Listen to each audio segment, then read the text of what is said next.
Chapitre 16. Le souper fut rapidement dévoré et la petite troupe se casa de son mieux. La couche était dure, l'abri peu solide, la situation fort pénible, à 5 000 pieds au-dessus du niveau de la mer. Cependant mon sommeil fut particulièrement paisible pendant cette nuit, l'une des meilleures que j'eusse passées depuis longtemps. Je ne rêvais même pas. Le lendemain, on se réveilla à demi gelé par un air très vif, aux rayons d'un beau soleil. Je quittai ma couche de granit et j'allais jouir du magnifique spectacle qui se développait à mes regards. J'occupais le sommet de l'un des deux pics du Sneffels, celui du sud. De là, ma vue s'étendait sur la plus grande partie de l'île. L'optique, commune à toutes les grandes hauteurs, en relevait les rivages, tandis que les parties centrales paraissaient s'enfoncer. On eût dit qu'une de ces cartes en relief d'Elbesmer s'étalait sous mes pieds. Je voyais les vallées profondes se croiser en tous sens, les précipices se creuser comme des puits, les lacs se changer en étangs, les rivières se faire ruisseaux. Sur ma droite se succédaient les glaciers sans nombre et les pics multipliés, dont quelques-uns s'empanachaient de fumée légère. Les ondulations de ces montagnes infinies, que leurs couches de neige semblaient rendre écumantes, rappelaient à mon souvenir la surface d'une mer agitée. Si je me retournais vers l'ouest, l'océan s'y développait dans sa majestueuse étendue, comme une continuation de ces sommets moutonneux. Où finissait la terre, où commençaient les flots, mon œil le distinguait à peine. Je me plongeais ainsi dans cette prestigieuse extase que donnent les hautes cimes, et cette fois sans vertige, car je m'accoutumais enfin à ces sublimes contemplations. Mes regards éblouis se baignaient dans la transparente irradiation des rayons solaires. J'oubliais qui j'étais, où j'étais, pour vivre de la vie des elfes ou des sylphes, imaginaires habitants de la mythologie scandinave. Je m'enivrais de la volupté des hauteurs, sans songer aux abîmes dans lesquels ma destinée allait me plonger avant peu.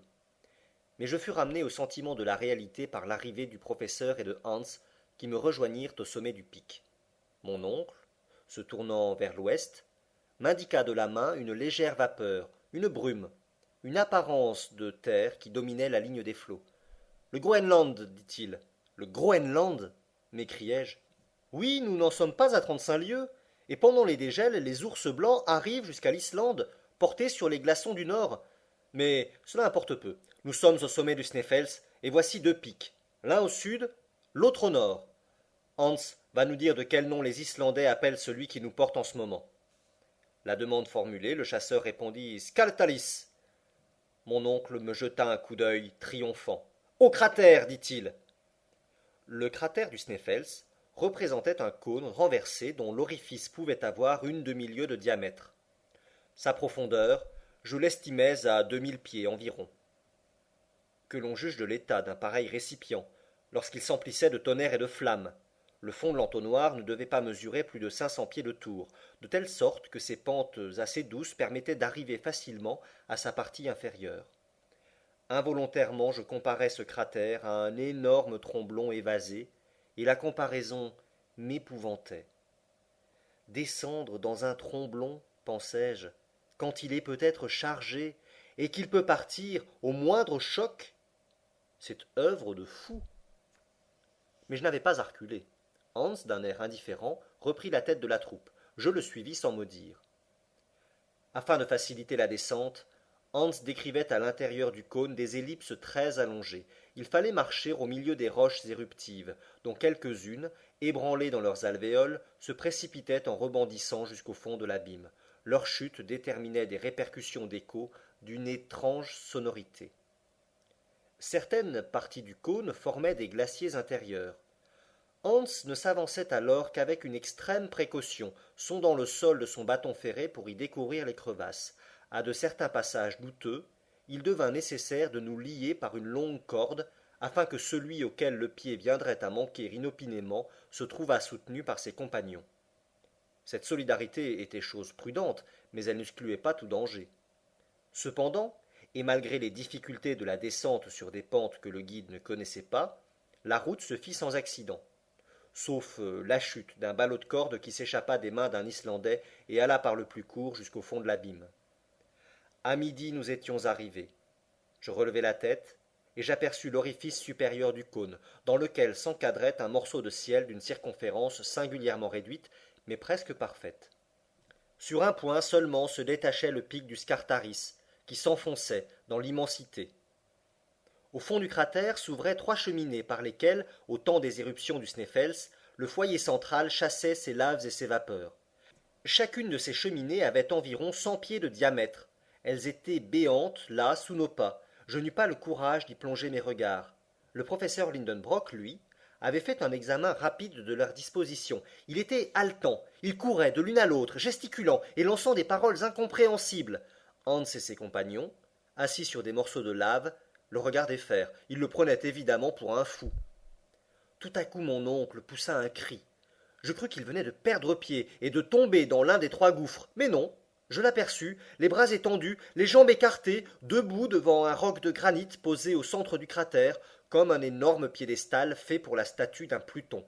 Il était dans la pose d'un homme stupéfait, mais dont la stupéfaction fit bientôt place à une joie insensée. Axel, Axel, s'écria-t-il, viens, viens. J'accourus. Ni Hans ni les Islandais ne bougèrent. Regarde, me dit le professeur. Et partageant sa stupéfaction, sinon sa joie, je lus sur la face occidentale du bloc, en caractères runiques à demi rongés par le temps, ce nom 1000 fois maudit. Arne Saknussemm. Arne Saknussemm s'écria mon oncle. Douteras-tu encore? Je ne répondis pas, et je revins consterné à mon banc de lave. L'évidence m'écrasait. Combien de temps demeurai-je ainsi, plongé dans mes réflexions, je l'ignore. Tout ce que je sais, c'est qu'en relevant la tête, je vis mon oncle et Hans seuls au fond du cratère. Les Islandaises avaient été congédiées, et maintenant ils redescendaient les pentes extérieures du Sneffels pour regagner Stapi. Hans dormait tranquillement au pied d'un roc, dans une coulée de lave où il s'était fait un lit improvisé.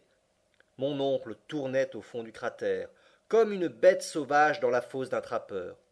Je n'eus ni l'envie, ni la force de me lever, et prenant exemple sur le guide, je me laissai aller à un douloureux assoupissement, croyant entendre des bruits ou sentir des frissonnements dans les flancs de la montagne.